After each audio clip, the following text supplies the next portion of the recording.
اس کے بعد اللہ نے جنگ بدر کے اندر مسلمان جو قلیل تعداد میں تھے ان کی فتح کا تذکرہ فرمایا کہ یہ جو فتح ملی ہے یہ ان کے ایمان کی وجہ سے اور میری مدد کی وجہ سے ان کو ملی ہے.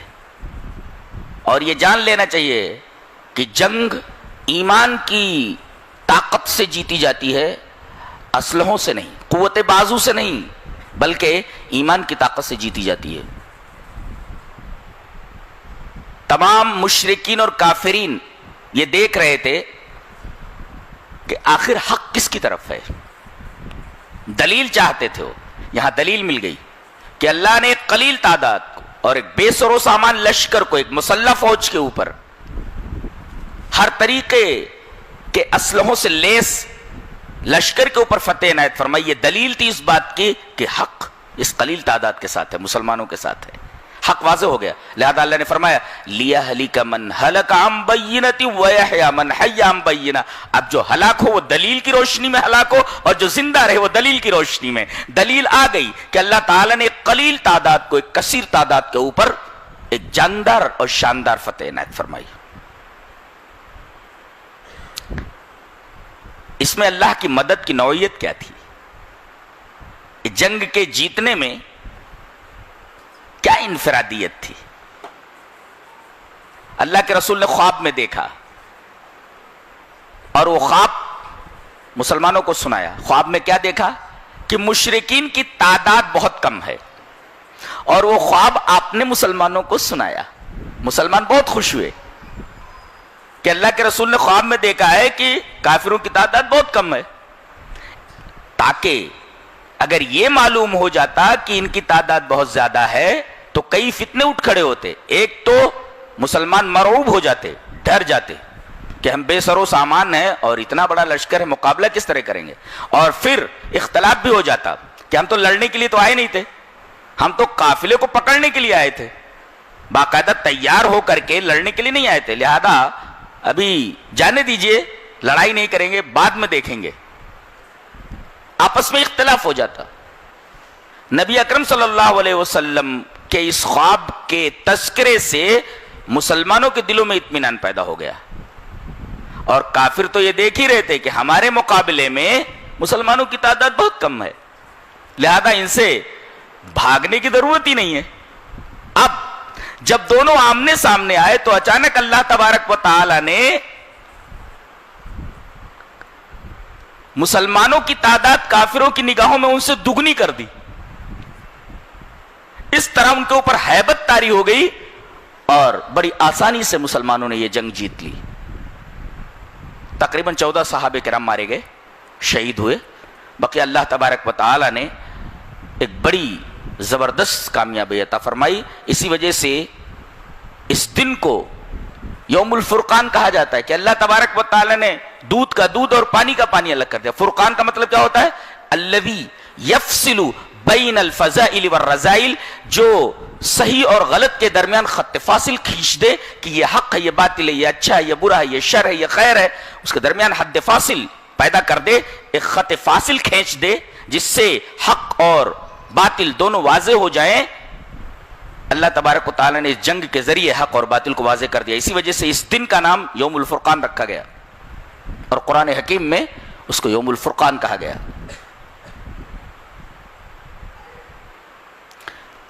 سائنٹیفکلی کیا ایسا ممکن ہے کہ آدمی سامنے والا جو کم ہے اس کو دگنا دیکھ لے؟ جی ہاں، بھینگا آدمی بھینگا ہو جائے تو بھینگا 1 کے 2 دیکھتا ہے. لہذا میڈیکلی یہ پروفڈ ہے کہ سامنے والا اپنے مخالف کو ڈبل دیکھ سکتا ہے. یہ کوئی محال اور مستبعد بات نہیں ہے، اس لیے کہ بھینگا 1 کے 2 دیکھتا ہے. اب ایسے کیجیے نا، ایک آدمی 2 دکھ رہا ہے مجھے، تو اس طریقے سے بھینگا 1 کے 2 دیکھتا ہے. میڈیکلی یہ پروفڈ ہے کہ کیا ایسا ممکن ہے کہ ایک آدمی دوسرے کو اپنے سے ڈبل دیکھ لے؟ ممکن ہے، میڈیکلی پروفڈ ہے. اس کے بعد جنگ کا طریقہ بتایا جا رہا ہے کہ جب ایسی نوبت آن پڑی تو مسلمانوں نے کس طریقے سے یہ جنگ جیتی ہے بتایا گیا. یا ایھا الذین آمنوا اذا لقیتم فئتن فاثبتوا واذکروا اللہ کثیرا لعلکم تفلحون ولا تنازعوا فتفشلوا وتذهب ريحكم واصبروا ان اللہ مع الصابرین. یہ بتایا گیا کہ جب تم لڑنے کے لیے تیار ہو تو سب سے پہلے دل کی ثابت قدمی ضروری ہے، ثبات قلب ضروری ہے. اس لیے کہ ثبات قلب ثبات قدم کی بنیاد ہے. آدمی کا دل اگر ثابت نہ رہے تو قدم ثابت نہیں رہ سکتے. گویا کہ ثبات قدم کے لیے ثبات قلب ضروری ہے. تو گویا کہ دل بھی ثابت ہو اور قدم بھی اس کے ثابت ہو، ثابت القلب ہو اور ثابت قدم بھی ہو. پہلے دل کو جمائے، دل اگر جمع ہوا نہیں تو قدم نہیں جم سکتا. ایک اور بجائے شور و غوغا کرنے کے اللہ کا ذکر کرو. لڑائی کے وقت بھی اللہ تبارک و تعالیٰ کو نہ بھولو. وَاذْكُرُوا اللَّهَ كَثِيرًا لَعَلَّكُمْ تُفْلِحُونَ. اللہ تبارک و تعالیٰ نے کامیابی اپنے ذکر میں رکھی ہے، لہذا تیسرے نمبر پہ تم اللہ کا ذکر کرو. یہ تو تین باتیں مثبت ہیں، پازیٹیو ہیں. آگے بتایا جا رہا ہے وَلَا تَنَازَعُوا وَأَطِيعُوا اللَّهَ وَرَسُولَهُ. ایک چیز اور بتائی گئی، ڈسپلن ہونا چاہیے تمہارے اندر. ثبات قلب، ثبات قدم، ذکر اللہ، اطیعوا اللہ اطیعوا الرسول، یعنی ڈسپلن. چار چیزیں یہ مثبت. اس کے بعد ولا تنازعوا، آپس میں اختلاف مت کرو. لڑائی کے دوران بھی اختلاف نہیں ہونا چاہیے. کیوں؟ اختلاف کے نتائج بتائے گئے. فتفشلوا، تم کمزور ہو جاؤ گے، اپنی نگاہوں میں کمزور ہو جاؤ گے. وتذهب ريحكم، اور تم دشمنوں کی نگاہوں میں کمزور دکھائی دو گے. اس طرح آسانی سے تم کو مار لیا جائے گا. یہ منازعات کا اور آپسی لڑائی کا بدترین نتیجہ بتایا گیا. وَلَا تَنَازَعُوا فَتَفْشَلُوا وَتَذْهَبَ رِيحُكُمْ. اچھا اختلاف نہ ہو اس کے لیے کیا کیا جائے؟ اس کے لیے ایک نسخہ ہے، وَاصْبِرُوا، صبر کرو. اب چار آدمی بیٹھے ہوئے ہیں.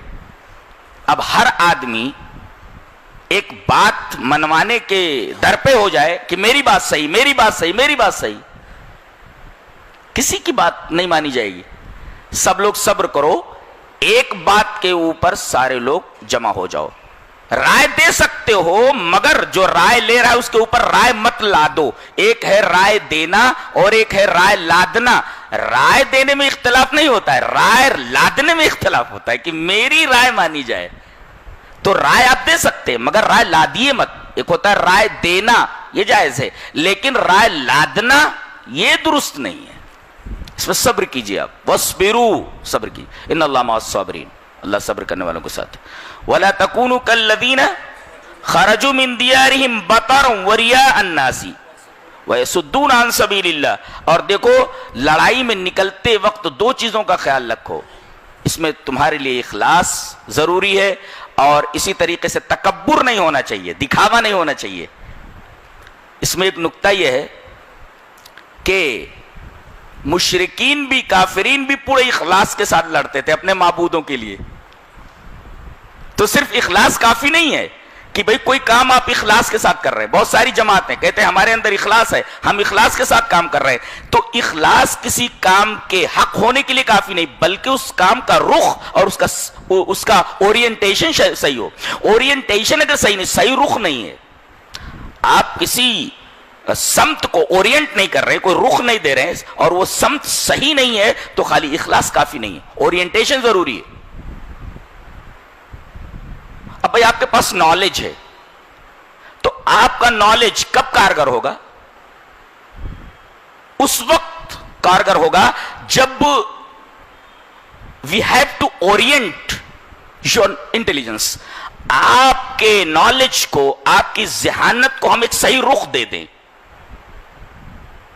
تب آپ کامیابی سے ہمکنار ہو سکتے ہیں. تو صرف اخلاص کافی نہیں. بہت ساری جماعتیں کہتی ہیں کہ ہمیں ہمارے کام میں اخلاص برتنا ہے اور ہم اخلاص برتتے ہیں. دیکھو مشرکین بھی اپنے معبودوں کے لیے اخلاص کے ساتھ لڑنے آئے لیکن سمت صحیح نہیں ہے.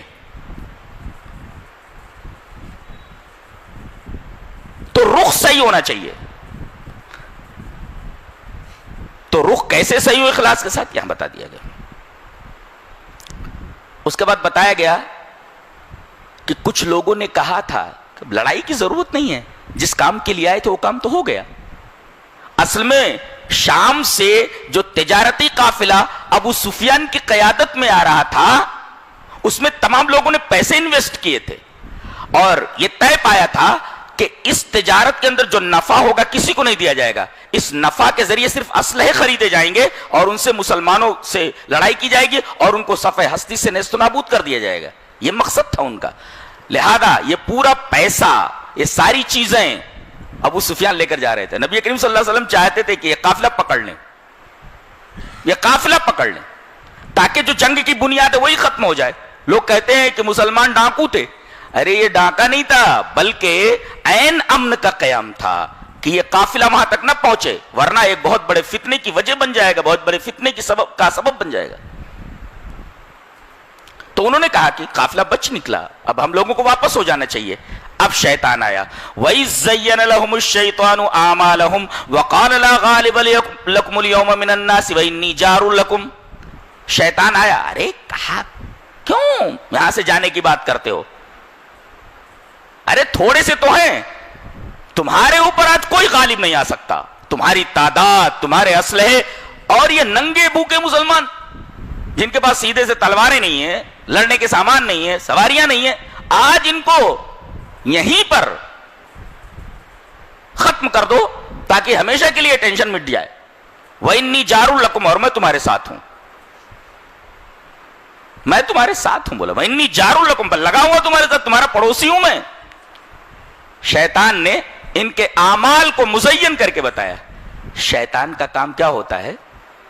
کسی خراب چیز کو خوشنما بنا کر کے دکھاتا ہے کہ آدمی کا دل اس کی طرف مائل ہو جائے. یعنی یہ گوبر کے اوپر سونے کا پالش کرتا ہے تاکہ گوبر اچھا لگنے لگے، اندر سے ساری چیزیں خراب ہوتی ہیں. اس لیے کہ برائی برائی ہے جس کی طرف شیطان مائل کرنے کی کوشش کرتا ہے. اسی کو تزئین کہتے ہیں، تزئین اعمال. تزئین عمل کا مطلب کیا ہے؟ کہ گوبر کے اوپر چاندی کا یا سونے کا پالش کر دیا جائے، اسی کو تزئین عمل کہتے ہیں. وَإِذْ زَيَّنَ لَهُمُ الشَّيْطَانُ أَعْمَالَهُمْ. ارے تم سے لڑنے والا آج کون؟ بلا دیا، لا کر کے سامنے کھڑا کر دیا. اور جب فرشتے اترنے لگے تو بھاگا. فَلَمَّا تَرَاءَتِ الْفِئَتَانِ نَكَصَ عَلَىٰ عَقِبَيْهِ. جب فرشتوں کو اترتے دیکھا جو مدد کے لیے آئے تھے، فوراً اپنے ایڑیوں کے بل پلٹا اور بھاگا. ان لوگوں نے کہا کہ بابا کہاں جا رہے ہو؟ یہ تو سراقہ ابن مالک کی شکل میں آیا تھا. کہا کہ کہاں جا رہے ہو؟ ارے کہا جانے دو مجھے، میں جو دیکھ رہا ہوں وہ تم نہیں دیکھ. انی ارا ما لا ترون، میں جو دیکھ رہا ہوں وہ تم نہیں دیکھ رہے ہو. میں فرشتوں کو اترتا ہوا دیکھ رہا ہوں، جو میں دیکھ رہا ہوں وہ تم نہیں دیکھ رہے. اور جاؤ تم جانو تمہارا کام. اس طرح سولی پر ان کو چڑھا کر کے بھاگ لیا. شیطان ایسے ہی کرتا ہے، آدمی کو سولی پر چڑھا دیتا ہے اور بھاگ لیتا ہے.